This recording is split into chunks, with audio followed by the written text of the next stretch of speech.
Hello everyone, स्वागत है आप सभी का आज के नए वीडियो में। दोस्तों, आज के वीडियो में कवर करने वाले हैं क्लास 12 ज्योग्राफी के मोस्ट इंपोर्टेंट क्वेश्चन। जैसे आप सब पता होगा, मैंने इससे पहले काफ़ी सारे ज्योग्राफी, हिस्ट्री, पॉलिटिकल साइंस और भी अदर सब्जेक्ट के मैं बना चुका हूँ वीडियो। अगर आप लोग नहीं देखे हैं तो चैनल प्लेलिस्ट चेकआउट कर लीजिए, आप लोग को बहुत सारे वीडियो मिल जाएंगे। यहाँ पर हम लोग जो है ज्योग्राफी के कुछ मोस्ट इंपोर्टेंट क्वेश्चन कवर करेंगे। वीडियो को अंत तक दिखेगा। मुझे उम्मीद है कि ये वीडियो आपके लिए काफ़ी हेल्पफुल होगा। यहाँ पे मैंने जितने भी क्वेश्चन कवर किया हूँ, इसका आपको कंप्लीट पीडीएफ फ्री में मिल जाएगा, तो आप लोग इसका प्रैक्टिस के लिए पीडीएफ भी डाउनलोड कर सकते हैं और अपने घर से अपने मोबाइल के जरिए से आसानी से आप लोग पढ़ाई कर सकते हैं। आप लोग तैयारी वगैरह नहीं भी किए हैं तो ठीक है। सो चलिए हम लोग इस वीडियो में शुरू करते हैं क्वेश्चन में। कौन कौन से क्वेश्चन जो कि आपके लिए इंपोर्टेंट हो सकता है। सो फर्स्ट क्वेश्चन यहाँ पे देख पा रहे होंगे, चावल जो है किस प्रकार की जलवायु का पौधा है। आपके सामने 4 ऑप्शन दिए हुए देख पा रहे होंगे। उष्ण दिया हुआ है, उष्ण आर्द्र है, शीतोष्ण है, उष्ण शुष्क है। तो इसका आपको कंप्लीट पीडीएफ मिल जाएगा फ्री में, तो आप लोग एक बार जाकर डाउनलोड करके प्रैक्टिस जरूर कीजिएगा। मैं आपको बता देता हूँ, तो एक बार वीडियो देखने के बाद आप लोग प्रैक्टिस कीजिए कितना क्वेश्चन आपसे बन पाते हैं, सॉल्व होते हैं, ठीक है। सो इस क्वेश्चन का राइट आंसर क्या जाएगा, ऑप्शन नंबर बी यानी उष्ण आर्द्र। क्या जाएगा, ऑप्शन नंबर बी उष्ण आर्द्र। बढ़ते हैं नेक्स्ट क्वेश्चन की तरफ। अगला क्वेश्चन है कि सुएज नहर मिलती है। सुएज नहर जो है वो मिलती है, किससे मिलती है। ऑप्शन देख पा रहे हैं, 4 ऑप्शन दिया आपके सामने में। भूमध्य सागर काला सागर है, भूमध्य सागर अरब सागर है, भूमध्य सागर लाल सागर है और भूमध्य सागर काला सागर और लाल सागर है। तो यहाँ पे राइट ऑप्शन की बात करूँ तो राइट ऑप्शन क्या होगा, ऑप्शन नंबर सी यानी भूमध्य सागर को लाल सागर से। क्या होगा, भूमध्य सागर को लाल सागर से। बढ़ते के लिए क्वेश्चन तरफ। अगला क्वेश्चन है, देख पा रहे होंगे कि परिवहन के साधन में सस्ता साधन कौन सा है। परिवहन के साधन में सस्ता साधन कौन सा है। 4 ऑप्शन दिए हुए हैं आपके सामने में। तो यहाँ पे राइट ऑप्शन की बात करेंगे तो राइट ऑप्शन क्या होगा, ऑप्शन नंबर यहाँ पे बी हो जाएगा, नहीं जल साधन। जल परिवहन जो है सबसे सस्ता साधन आप सबको पता होगा। बाकी सड़क परिवहन, रेल परिवहन ये तो है महंगा, सबसे महंगा जो वायु परिवहन है, और उसके बाद ये रेल परिवहन, फिर सड़क परिवहन, और सबसे सस्ता जो है जल परिवहन है।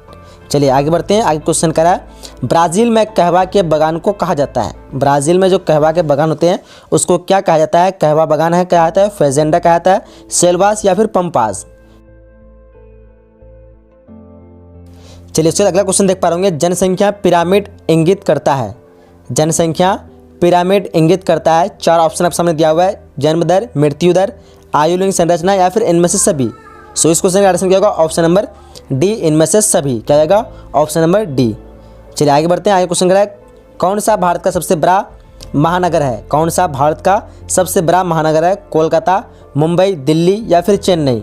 सो इस क्वेश्चन का आंसर क्या होगा, ऑप्शन नंबर बी यानी मुंबई। क्या जाएगा, मुंबई। चलिए आगे बढ़ते हैं। आगे क्वेश्चन देख पा रहे हैं, किस नहर को प्रशांत महासागर का द्वार कहा जाता है। किस नहर को प्रशांत महासागर का द्वार कहा जाता है।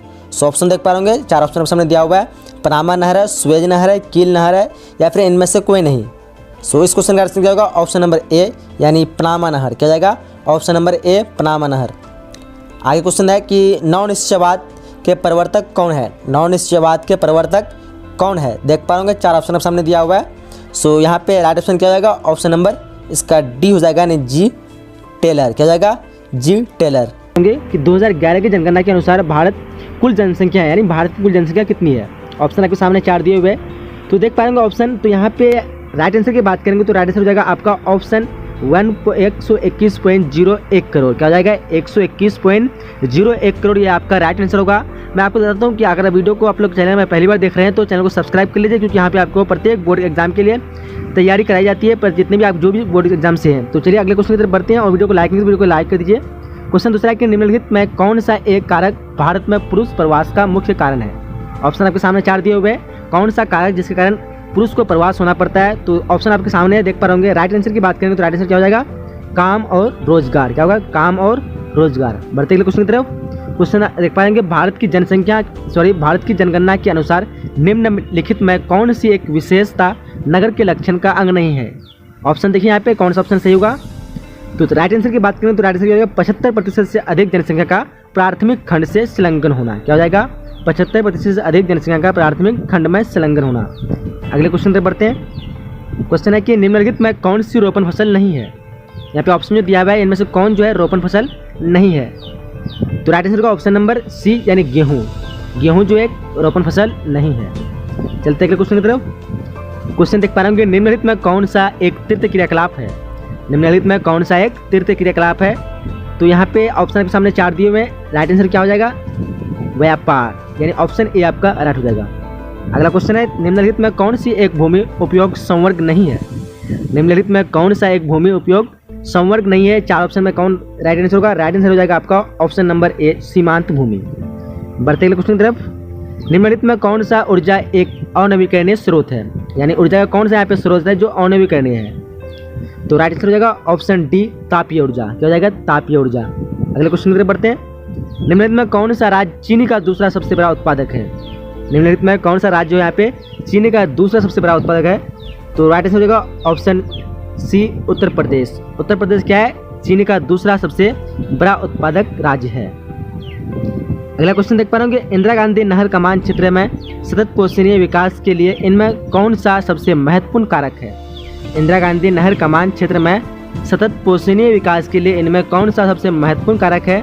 तो राइट आंसर होगा ऑप्शन डी, परितंत्र विकास। क्या हो जाएगा? परितंत्र विकास। अगला क्वेश्चन है, निम्नलिखित में कौन सा एक स्थलबद्ध पोषण है? निम्नलिखित में कौन सा एक स्थलबद्ध पोषण है? राइट आंसर हो जाएगा ऑप्शन सी, विशाखापट्टनम। चलिए उसके बाद अगला क्वेश्चन देख पा रहे होंगे कि नव निश्चयवाद के प्रवर्तक कौन है? 4 ऑप्शन दिए यहाँ पे, देख पा रहे होंगे कौन नव निश्चयवाद के प्रवर्तक है? तो राइट आंसर हो जाएगा ऑप्शन डी, जी टेलर।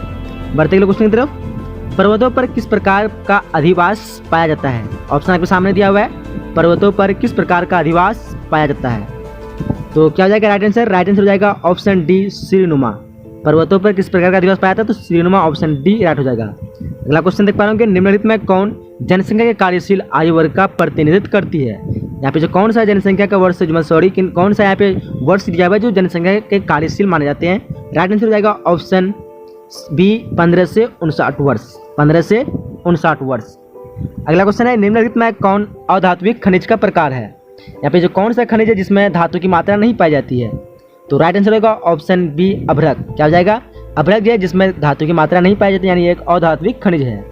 अगला क्वेश्चन है, निम्नलिखित में कौन सा प्रतिकर्षक कारक नहीं है? 4 ऑप्शन दिया हुआ है, यहाँ पे कौन जो है प्रतिकर्षक कारक नहीं है? तो राइट आंसर होगा ऑप्शन ए, गृह प्रेम। क्या हो जाएगा? गृह प्रेम जो प्रतिकर्षक कारक नहीं है। अगले क्वेश्चन तरफ बढ़ते हैं। क्वेश्चन देख पाएंगे, निम्नलिखित में कौन एक तेल शोधक कारखाना है? यहाँ पे जो है 4 ऑप्शन दिए हुए हैं, यहाँ पे जो कौन एक तेल शोधक कारखाना, तेल की सफाई होती है कौन सी इसमें जगह में? तो राइट आंसर हो जाएगा ऑप्शन बी, बरौनी। क्या हो जाएगा?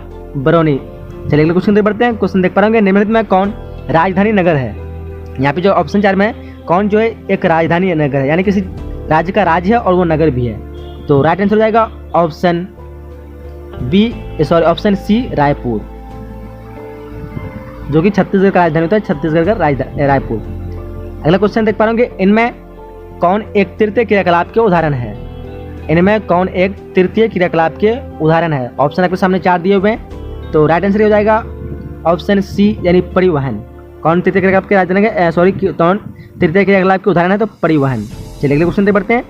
निम्नलिखित में कौन चीनी उद्योग के केंद्र है? चीनी उद्योग का कौन केंद्र है? तो केंद्र हो जाएगा ऑप्शन ए, क्यूम्बटोर। क्यूम्बटोर है चीनी उद्योग का केंद्र। बढ़ते अगले क्वेश्चन की तरफ, निम्नलिखित में कौन पेट्रोकेमिकल उत्पादक केंद्र है? यहाँ पे ऑप्शन में कौन पेट्रोकेमिकल उत्पादक केंद्र है? राइट आंसर होगा ऑप्शन ए, मुंबई। निम्नलिखित में कौन सूचना प्रौद्योगिकी केंद्र है? निम्नलिखित में कौन सूचना प्रौद्योगिकी केंद्र है? यहाँ पे 4 ऑप्शन दिए हुए हैं। राइट ऑप्शन क्या हो जाएगा? ऑप्शन देख पा रहे होंगे आप लोग। तो राइट ऑप्शन की बात करें तो राइट ऑप्शन क्या होगा? बेंगलोर। क्या हो जाएगा? बेंगलोर। बढ़ते अगले क्वेश्चन की तरफ। अगला क्वेश्चन है, निम्नलिखित में कौन लौह इस्पात उद्योग के केंद्र है? निम्नलिखित में कौन जो लौह इस्पात यहाँ पे है उद्योग के केंद्र है? ऑप्शन आपके सामने 4 दिए हुए हैं। देखिए कहाँ पे कौन सा राइट ऑप्शन दिमाग में सोचिए और देखिए यहाँ पे आंसर क्या हो जाएगा इसका? आंसर होगा राउरकेला। बढ़ते अगले क्वेश्चन की तरफ। अगला क्वेश्चन है, किस वर्ष भारतीय रेल की शुरुआत हुई? किस वर्ष भारतीय रेल की शुरुआत हुई? ऑप्शन है सामने आपके 1857, 1753, 1853, 1851। राइट आंसर क्या होगा? 1853। बढ़ते अगले क्वेश्चन की तरफ। अगला क्वेश्चन है, भारतीय रेल जाल की कुल लंबाई कितनी है? भारतीय रेल जाल की कुल लंबाई कितनी है? जैसे आप लोग ऑप्शन देख पा रहे होंगे यहाँ पे, तो राइट ऑप्शन हो जाएगा क्या? 63,221 किलोमीटर। 63,221 किलोमीटर। चलिए बढ़ते अगले क्वेश्चन की तरफ। अगला क्वेश्चन है, भारतीय रेल प्रणाली को कितने मंडलों में विभाजित किया गया है? भारतीय रेल प्रणाली को कितने मंडलों में विभाजित किया गया है? ऑप्शन आपके सामने दिए हुए हैं।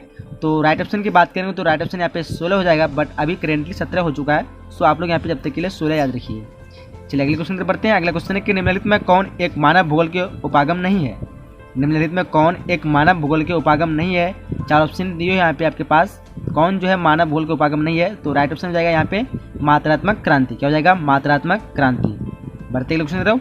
अगला क्वेश्चन है कि संभाववाद अवधारणा में किस घटक को महत्वपूर्ण माना गया है। संभाववाद जो अवधारणा है किसे महत्वपूर्ण घटक माना गया। ऑप्शन आपके सामने दिया हुआ है। तो राइट ऑप्शन क्या हो जाएगा? राइट ऑप्शन इसका हो जाएगा मानवीय घटक। क्या हो जाएगा? मानवीय घटक। इससे पहले मैं आपको बता दूं, वीडियो को अभी तक आप लोग लाइक नहीं किए, वीडियो को लाइक कर दीजिए। काफ़ी मेहनत से बना रहा हूँ और इसके लिए मैं PDF भी बनाया हूँ। आप लोग वेबसाइट में आकर के PDF को डाउनलोड कर सकते हैं, इसका अध्ययन भी कर सकते हैं। मैं इसका लिंक वीडियो के डिस्क्रिप्शन में दे दूँगा, तो आप लोग इसका PDF भी डाउनलोड कर सकते हैं और वेबसाइट में इसका अध्ययन आसानी से कर भी सकते हैं। जिस तरह जितना ही मैं क्वेश्चन बनाऊंगा VVI सबका मैं वेबसाइट में डाल दूंगा, तो आप लोग वेबसाइट में विजिट कर लिए। वेबसाइट का नाम है www.boardpareekha.com। चलिए दूसरा क्वेश्चन देखें। निम्नलिखित में कौन मानव विकास के मूलभूत क्षेत्र है। यहाँ पे ऑप्शन दिया हुआ है आपके पास। निम्नलिखित में कौन मानव विकास के मूलभूत क्षेत्र है। तो राइट ऑप्शन क्या हो जाएगा? राइट ऑप्शन इसका उपयुक्त सभी, यानी इनमें से सभी हो जाएगा। सभी क्या है? मानव विकास के मूलभूत क्षेत्र है। चलिए बढ़ते हैं क्वेश्चन की तरफ। अगला क्वेश्चन है निम्नलिखित में कौन गंगा के मैदानी के महत्वपूर्ण मानव अधिवास है। यहाँ पे जो ऑप्शन दिया पे कौन जो है गंगा के मैदान के महत्वपूर्ण मानव अधिवास है। तो क्या हो जाएगा यहाँ पे? राइट आंसर हो जाएगा सघन। क्या हो जाएगा? सघन। मतलब गंगा के मैदान में सघन, मतलब जो आदमी जो पाए थे, अधिवास पाए थे, वहाँ पे सघन पाए थे, मतलब काफ़ी घना होते हैं। बढ़ते अगले क्वेश्चन तरफ। अगला क्वेश्चन है निम्नलिखित में किस प्रतिरूप की बस्ती नदी के किनारे महत्वपूर्ण है। यानी कौन से प्रतिरूप यहाँ पे दिया हुआ है? 4 प्रतिरूप। नदी के किनारे किस प्रकार के प्रतिरूप की बस्ती पाई जाती है। तो वो हो जाएगा रेखिक। क्या हो जाएगा? रेखिक। क्योंकि नदी जो है वो रेखिक होती है और उसके किनारे में जितने भी कोई भी शहर या फिर बस्ती होगी तो क्या हो जाएगा? वो रेखिक हो जाएगा। चलिए बढ़ते अगले क्वेश्चन की तरफ। चलिए उसके अगला क्वेश्चन है कि राइन जलमार्ग जोड़ती है। राइन जलमार्ग जोड़ती है, किससे जोड़ती है? ऑप्शन आपके सामने दिए हुए हैं। तो राइट ऑप्शन क्या हो जाएगा?